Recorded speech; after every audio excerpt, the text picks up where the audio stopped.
guys, I'm Federico Gomez, and welcome back to Dark Reviews. So you read the title of this video. Can continue my discussion for High School DxD, but pretty much like the series in general, like my full thoughts on it. So I'm gonna pretty much look at screenshots from the actual series, like from all 4 seasons, somewhat.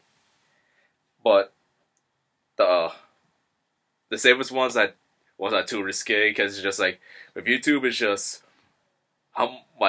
there's like too much skin apparently, and yeah, I mean I saw like everything, like all the seasons, all the OVAs, and I wish I could. There's like 4 OVAs, and I wish I could talk about like at least 2 of them, but no, it's just like there's a reason they're OVAs.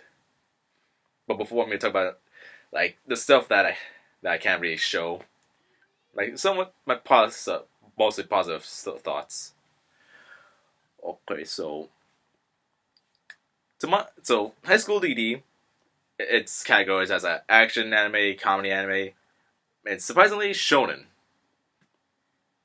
which makes sense because the battles, pretty amazing. And yeah, I definitely agree. Like the comedy's like great till season 3 happened. And it's just like the opening and ending's like really great too. Like the only ending theme I don't like was for season 3, where like definitely a red flag. One of the red flags that almost should have warned me was pretty much all of the club girls like crawling over to Issei like naked, and I was mad that Konoko was a part of the oh man. So yeah. So one of the OVAs I like to talk about that I can't show anything for is the one with the Egyptian pharaoh. I must say, like Reyes, like doing like I don't know what exactly the dance. I think it was like pretty much like the belly dance, somewhat. I don't know the exact name for it, but man, like that was something. Like that was something like special, and how like the pharaoh like finally came back was ridiculous. Like with Reyes, I believe it was Reyes where she got a closer look at the sarcophagus, and her breast like was like the key to like bringing the pharaoh back. And another OVA that was amazing was like the opie tree, where if you eat the opie fruit, the girl's breast becomes bigger. And I just love how Konko was the one to destroy because flat is justice. Like there's a reason like those were made into OVAs. I never saw any of the shorts because they weren't really. They were more, from what I understood, they were like more like anime original, so I didn't bother. Like one was like with Issei taking a bath with Reese's brother's wife, I believe. And one episode I'd like to talk about was that I thought was pretty funny. I believe it was like in season 3, where Sinovia was trying to have like a with Issei and Asia, like in the classic supply room, but Irina came in and said like, no, this is unsanitary. Okay, so beginning, I believe it's from season 2. So, Agano trying to take advantage of Issei. This is what's like the pool episode. And like I'm not too like best friends, like being in love with the same person. But if it's at the same time, I guess it's a different story. And both of them, like Rias and Agano, did pretty much fall for Issei in the season 1 finale, like showing how far he would go through for his like friends. And yeah, it just it's just like really bold of Agano to be doing this, knowing like straight up knowing Rias' feelings for Issei. But somehow I kind of respect it because at least she's not being secretive, like just being upfront. And this was when the series was still good to me. And I believe this is like the following episode where Sonoya tried to take advantage of Issei wanting to have a baby with him because she sees him as like a very strong person. And pretty much my favorite characters are like Konoko, Sonoya, Azuya. And I was like really wondering like what's like Sonoya's like deal, because like there was like I believe like the next episode after this one was like she brought like certain adult products to school. And for my favorite characters, I like to research them, like learn more about them.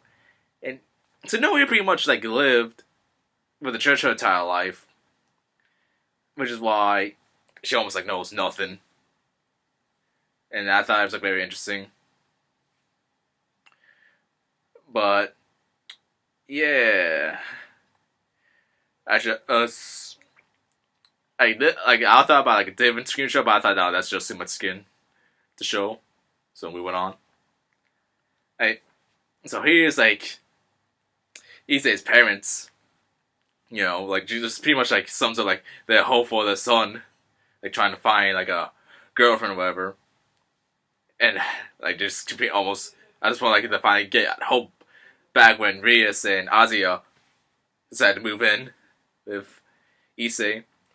This is when like the series was still good, when it was only 2 love interests like living with Issei, not like that entire occult club.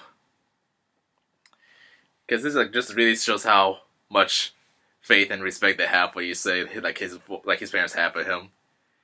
Because it's just like Issei is a pervert and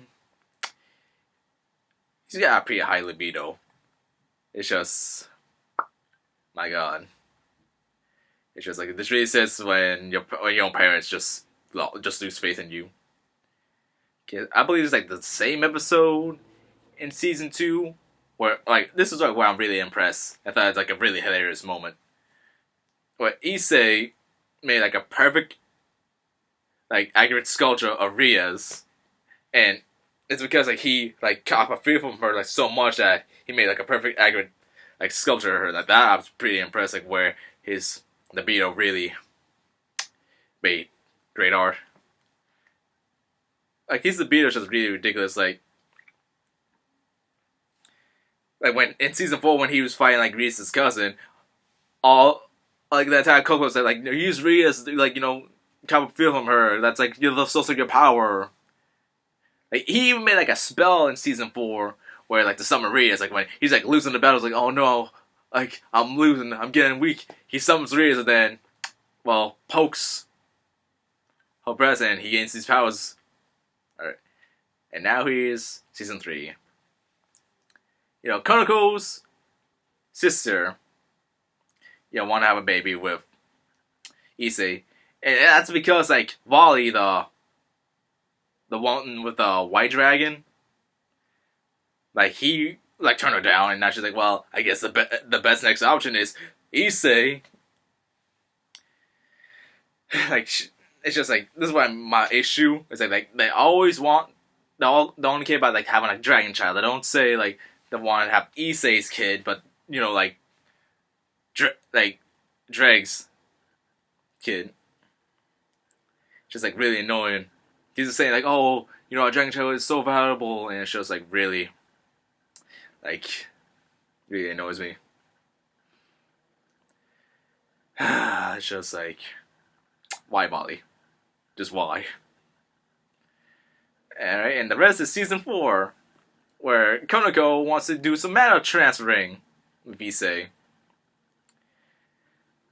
Like, I'm not into, like, I'm not really into, like, the whole cat girl trope thing. And this is, like, Konoko's, like, true self, pretty much. But it's just, like, way too different. Like the personality is way too different for me. It's just, like, she's, like, a completely different character. And I'm pretty sure this is, like, something from the manga where when she's fully embracing, like, her cat demon form, and when it's, like, the maiden season, all the sister, like, comes and, like, trying, like, to, like, restrain her, like, calm down Konoko, like a good older sister would do. But in the end, like, Issei does marry both sisters and has kids with both of them, so it's just like what was the point of stopping Konoko back then? believe it's like the following episode. Yeah, like the one before was the season, like the first episode, and now this is like the second episode for season 4. Or, once again, Konoko want to do malnutrition, but this time with Akino and Nasia helping. And I agree with Rias. It's just like, just really hoping like Konoko being like the straight man, like the only girl not interested in Issei, but with his good personality, like always helping his friends, like being honest, being like a straight arrow. It's just like no girl can resist him now. Just like really miss like Konoko, like really call out his perverness like all the time, but now it's just like less because she's in love with him. Oh man, why they gotta do this to me? And here's the third episode of season 4 where Issei and Nasia went in the closet, but then Sonoya and Ibuna join in. And this time, because here's like I said before, like for seasons 2 and 3, Ibuna was not interested in Issei at all. Like even like the first time, like when she found him in the storage room, like the gym storage room, she said, "No, stop it. This is like a disgusting place to do it." But then Sonoya invited to the join, and now, like she said, "Oh, a dragon child would be so valuable to the church." And it's just like after she was like Sonoya invite her to like join in that certain activity. She's like, "Oh, now I'm in love with Issei." It's just like, he was like your childhood friend, but you had no interest until that one evening. And this is like I believe episode 7 of season 4. And it's just like they were doing like a children's performance, like up above, like the costume changing room, wherever. It's like a child. It's like a stage for like a children's performance, and here all the girls from the cult club are saying, "Oh, let's all share Issei." Like, and Risa's like, "No, we don't have time for this. We're trying to do a kid's performance." And it's just like I feel like there's like kind of like almost like really like I guess it's supposed to be like comedy, but it's just like there's like a really somewhat disrespectful moment because it's just like up there like kids chanting, "Opie Dragon, Opie Dragon," and all the girls are like trying to take advantage of Issei pretty much. Yeah, that's some role model, am I right? Alright, and this is from episode 9, I believe. And I feel like this is like a really great moment where it's just like, because see, with most harem protagonists, I guess sometimes isekai protagonists, they're always so dense, like not knowing like these entire group of girls like in love with him. And I've been wondering like what's like Issei's deal. And this is like a pretty great moment where he's like showing like how traumatized he was like after his ex-girlfriend like murdered him, and how he had like a distrust for women for a while. Even like when the girls like show him like actual affection, like kissing him or like trying to take advantage of him. And the girls are like Asia, Konoko, and Akino trying to like make him confess his feelings for Rias, but then it was ruined when Sonoya and Ibuna joined in. And this is one moment I'm pretty sure Kiba, Gasper, and Rias would never know. So yeah, that's my thoughts about the series pretty much. Yeah, kind of like had like 4 out of 10 good things to say. And yeah, this is a great way to like spend my birthday talking about High School DxD. Yeah, it was definitely something unique. Oh boy. Yeah, like I said, it's just like what an adventure. So, thanks for watching, guys. If you liked it, do Daga Plays whenever. And yeah, this will be my last talk about High School DxD.